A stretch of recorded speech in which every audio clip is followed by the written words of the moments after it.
Selamat pagi, selamat siang, selamat malam, Bapak, Ibu, dosen, dan fasilitator program KMMI Udinus. Perkenalkan, saya Kristina Cecilia Putri, beserta dua teman saya, Bayu Setiaji dan Muhammad Iqbal Aditya. Kami dari kelompok 3 akan mempresentasikan tugas akhir mengenai penerapan Social Network Analysis dengan menggunakan RStudio dan GPy. Latar belakang topik itu sendiri yaitu COVID-19 merupakan topik yang sejak tahun lalu sedang banyak dibicarakan. COVID-19 merupakan virus yang menyebabkan banyak orang meninggal dunia. Sehingga pada tugas akhir Social Network Analysis atau SNA ini, kami menggunakan dataset COVID-19 berdasarkan pengguna Twitter. Topik yang akan diambil oleh kelompok 3 ini yaitu berupa topik COVID dengan huruf besar semua atau COVID yang awalannya huruf besar. Karena dalam dataset COVID-19 sendiri pastinya akan membicarakan tentang kata COVID ini sendiri. Social Network Analysis atau SNA ini bertujuan untuk mengetahui siapa saja actors atau nodes yang terlibat serta hasil akhirnya berupa visualisasi data dengan menggunakan GPy. Pertanyaan analisisnya yang pertama, bagaimana cara memproses data terhadap topik yang dipilih? Kedua, bagaimana hasil akhir visualisasi dari analisis tersebut? Yang ketiga, kata apa saja yang paling banyak dibicarakan dari analisis tersebut? Berikut ini merupakan pemrosesan data. Yang pertama, memilih topik. Berikut ini merupakan sintaks untuk memilih topik. Pada data COVID-19 itu berisikan dataset COVID-19_tweet.csv yang diambil melalui pengguna Twitter. Lalu topik yang akan kami ambil yaitu kata COVID dengan huruf kapital semua atau COVID yang huruf pertamanya huruf kapital. Nah, jumlah data yang diambil yaitu 9.000 data. Dikarenakan device hardware yang tidak mencukupi untuk mengambil 10.000 data, itulah sebabnya kami mengambil hanya 9.000 data saja.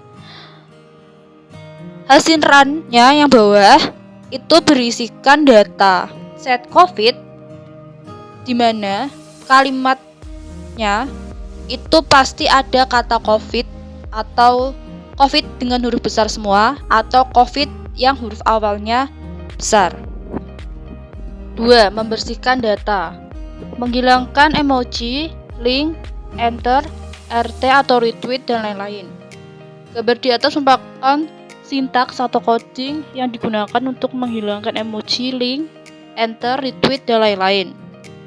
Pada dataset COVID-1 diisikan perintah yang berfungsi untuk menghilangkan emoji, link atau HTML, URL, enter, garis miring N atau enter, RT atau retweet, tag, hashtag, spasi, tanda baca yang terdapat pada data COVID. Lalu yang bawah, gambar bawah merupakan hasil run yaitu berupa teks 2 di mana emoji, link, URL, enter, retweet, tag, hashtag, spasi dan tanda baca lainnya telah dihapus. Selanjutnya akan dijelaskan oleh teman saya Bayu Setiaji. Terima kasih. Terima kasih. Selanjutnya saya akan melanjutkan presentasi yaitu tokenisasi atau tahap pemotongan string input berdasarkan tiap kata yang menyusunnya.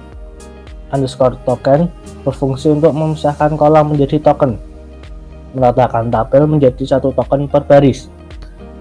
Separate berfungsi untuk memisahkan teks 2 menjadi source dan target. Hasil run pada dataset COVID-2 yang berisikan source dan target yang telah ditokenisasi. Ini akan tampak di slide samping. Yang selanjutnya memformalkan kata-kata alay. Sebelumnya merupakan tahap stemming, akan tetapi dikarenakan device hardware yang tidak mencukupi sehingga tahap stemming dilewati. Pada dataset COVID-3 3. Berisikan perintah yang berfungsi untuk memformalkan kata-kata alay yang terdapat pada COVID. 2. Hasil run berisikan data source dan data target, di mana kata-kata alay telah diformalkan. Hasilnya seperti berikut.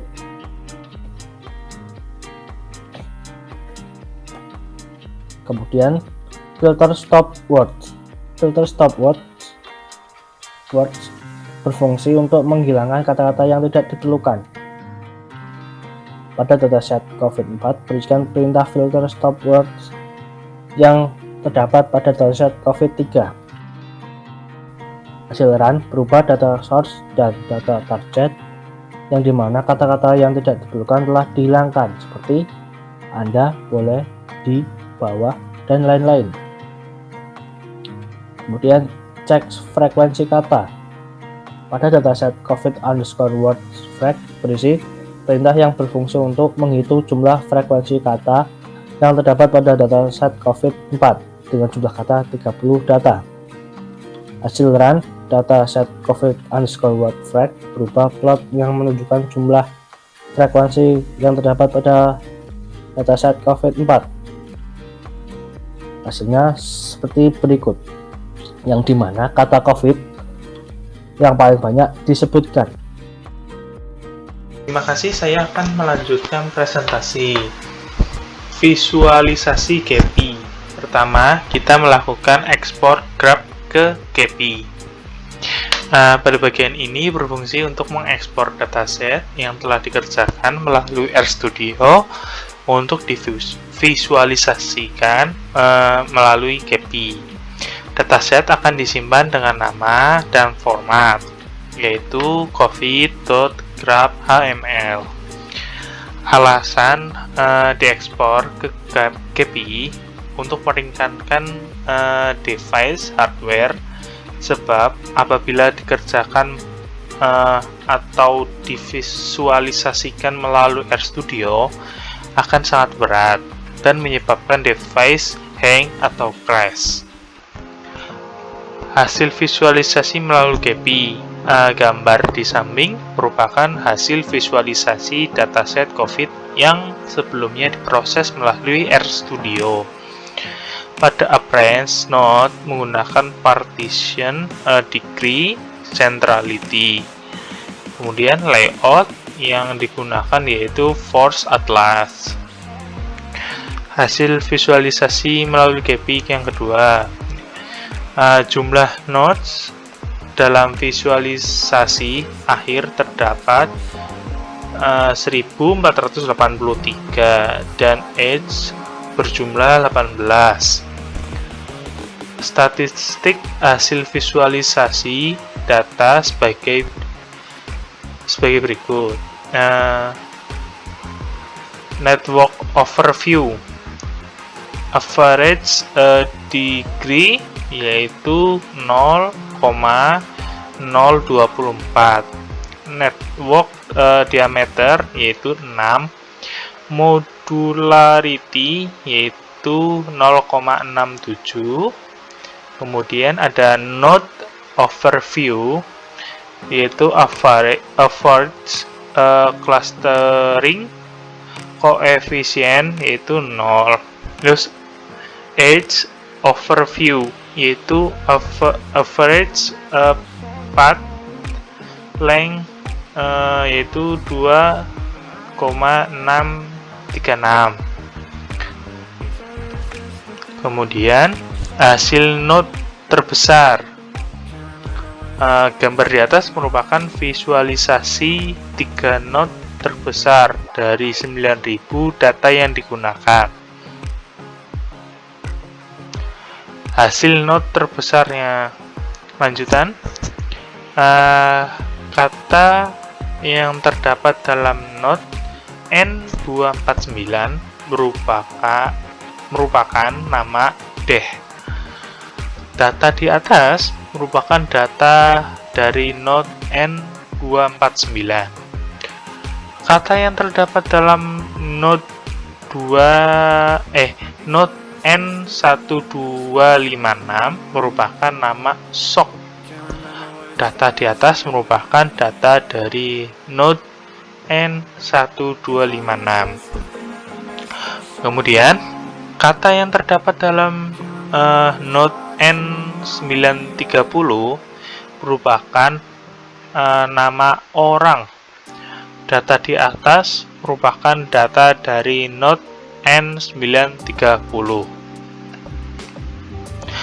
Kesimpulan, berdasarkan pemrosesan social network analisis di atas, maka dapat diambil kesimpulan sebagai berikut. Pertama, topik yang diambil dari dataset COVID-19_tweet.csv yaitu COVID atau COVID. Jumlah data yang diambil yaitu 9.000 data. Terdapat 3 node terbesar dari hasil visualisasi data yaitu N249 dengan nama D, N1256 dengan nama SOK, dan N930 dengan nama orang. Demikianlah presentasi dari kelompok kami. Mohon maaf apabila di dalam penyampaian tadi mungkin ada kesalahan kata. Terima kasih, selamat malam.